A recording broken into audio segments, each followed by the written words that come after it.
Hi guys, welcome to our channel. మీరు first time మన video చూస్తుంటే సబ్స్క్రైబ్ చేసుకోండి, అలాగే బెల్ ఐకాన్ అలా పెట్టుకోండి.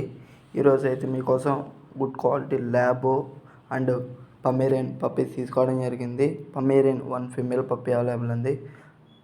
పప్పీకి వ్యాక్సినేషన్ కంప్లీట్ అయింది, డీవార్మింగ్ కంప్లీట్ అయింది. పప్పీ ఏజ్కి 50 days. అలాగే ల్యాబ్ పప్పీ కూడా అవైలబుల్ ఉంది. మేల్ పప్పీ ప్రైస్ వచ్చి జస్ట్ 10,000కి తీసుకోవడం జరిగింది. వ్యాక్సినేషన్ కంప్లీట్ అయింది. పప్పీస్ అనేవి చాలా యాక్టివ్గా ఉన్నాయి, ఎటువంటి డిసీజ్ కానీ ఏం లేదు. మీకు పప్పీ కావాలంటే స్క్రీన్ మీద కనబడుతున్న నెంబర్కి మెసేజ్ కానీ కాల్ చేయండి. ట్రాన్స్పోర్ట్ కూడా అవైలబుల్ ఉంది, ఏపీ కానీ తెలంగాణ కానీ. వితిన్ 24 అవర్స్లో ట్రాన్స్పోర్ట్ చేయడం జరుగుతుంది. మీకు ఏ పప్పీ కావాలన్నా మనం వితిన్ 24 అవర్స్లో అరేంజ్ చేయడం జరుగుతుంది. మీకు పప్పీస్ కావాలంటే కాల్ కానీ మెసేజ్ కానీ చేయండి. అలాగే మీ దగ్గర ఉన్న పప్పీస్ని యూట్యూబ్లో సేల్ చేయాలనుకుంటే మన వాట్సాప్ ఛానల్కి మెసేజ్ చేయండి. మీరు ఫస్ట్ టైం మన వీడియో చూస్తుంటే సబ్స్క్రైబ్ చేసుకోండి. And thank you for watching.